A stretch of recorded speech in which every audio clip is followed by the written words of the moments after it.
Hi friends, welcome to my way of life and style. இன்றைக்கி நம்ம உருளைக்கிழங்கு பட்டாணி குருமா எப்படி செய்யலான்னு பார்க்கலாம். இது ரொம்ப டேஸ்டியாக இருக்கும், ரொம்ப ஈஸியானதும் கூட. வாங்க இது எப்படி செய்யுதுன்னு பார்க்கலாம். இதுக்கு ஒரு கப் அளவுக்கு பட்டாணி எடுத்து நான் ஊற வச்சுருக்கேன். ஸ்டவ்வில் ஒரு குக்கர் வச்சுக்கலாம். அதில் இந்த பட்டாணியை சேர்த்துக்கலாம். 3-4 உருளைக்கிழங்கு கட் பண்ணி சேர்த்துக்கலாம். இது முழுகிற அளவுக்கு தண்ணி ஊற்றி தேவையான அளவு சால்ட்டு போட்டு ஒரு விசில் விட்டு வேக வச்சு எடுத்துக்கலாம்.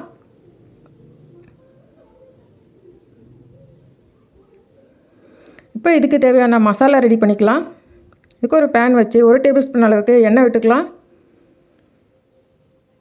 இதில் ஒரு துண்டு பட்டை, 4 கிராம்பு, 2 ஏலக்காய், 1 டீஸ்பூன் அளவுக்கு சோம்பு, 1 டீஸ்பூன் ஜீரகம், அரை டீஸ்பூன் மிளகு, 4-5 முந்திரி சேர்த்துக்கலாம். முந்திரி ஊற வச்சு கூட அரைக்கும் போது சேர்த்துக்கலாம்.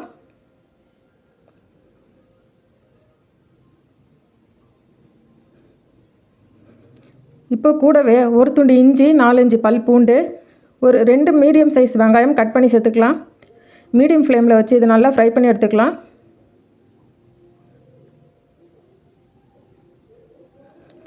மூணு மீடியம் சைஸ் தக்காளி கட் பண்ணி சேர்த்துக்கிறேன். இதுவும் நல்லா ஃப்ரை பண்ணணும்.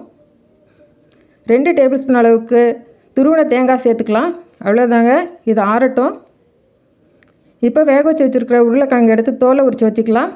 பட்டாணி நல்லா வெந்திருக்கு பாருங்கள். இப்போ ஆறின மசாலாவை மிக்ஸி ஜாரில் சேர்த்து அரைச்சிட்டு வந்துடலாம். பாருங்கள், இந்த மாதிரி நல்லா ஃபைன் பேஸ்ட்டாக அரைச்சிக்கணும். இப்போ ஒரு பேன் வச்சு 1 டேபிள் ஸ்பூன் அளவுக்கு எண்ணெய் விட்டுக்கலாம். கொஞ்சம் சோம்பு, ஒரு துண்டு பட்டை, பிரியாணி எல்லாம் சேர்த்துக்கலாம். கூடவே நீளவாக்கில் கட் பண்ண 2 பச்சை மிளகாய், கருவேப்பிலையும் சேர்த்துக்கலாம்.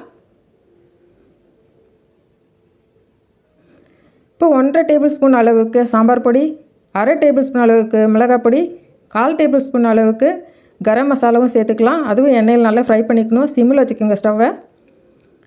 இப்போ அரைச்சி வச்சுருக்க மசாலாவையும் இதில் சேர்த்து இதையும் 1 நிமிஷத்துக்கு சிம்மில் வச்சு நல்லா ஃப்ரை பண்ணிக்கணும். தேவையான அளவு மஞ்சத்தூள் சேர்த்துக்கலாம். இப்போ நம்ம வேக வச்சு வச்சுருக்கிற பட்டாணி இதில் சேர்த்துக்கலாம்.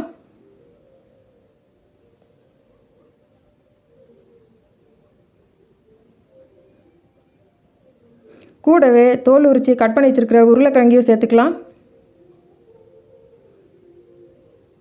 இப்போ இந்த ஸ்டேஜில் நல்லா மிக்ஸ் பண்ணி விட்டு உங்களுக்கு எந்த அளவுக்கு திக்னஸ் வேணுமோ அதுக்கு தகுந்த மாதிரி கன்சிஸ்டன்சியை அட்ஜஸ்ட் பண்ணிக்கோங்க.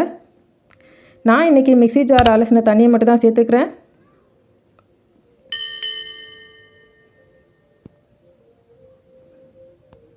இப்போ இதை ஒரு டைமு நல்லா மிக்ஸ் பண்ணி விட்டுட்டு உப்பு காரம் செக் பண்ணிக்கோங்க. பத்தலைன்னு சேர்த்துக்கோங்க.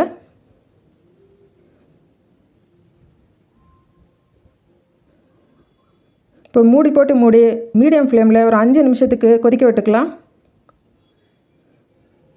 5 நிமிஷம் ஆயிடுச்சு. இப்போ மூடியை திறந்து பார்க்கலாம். பாருங்கள், நல்ல கொதி வந்திருக்கு, எண்ணெயும் பிரிஞ்சு வந்திருக்கு பாருங்கள். இப்போ இதில் கொத்தமல்லி இலை கொஞ்சம் சேர்த்துக்கலாம்.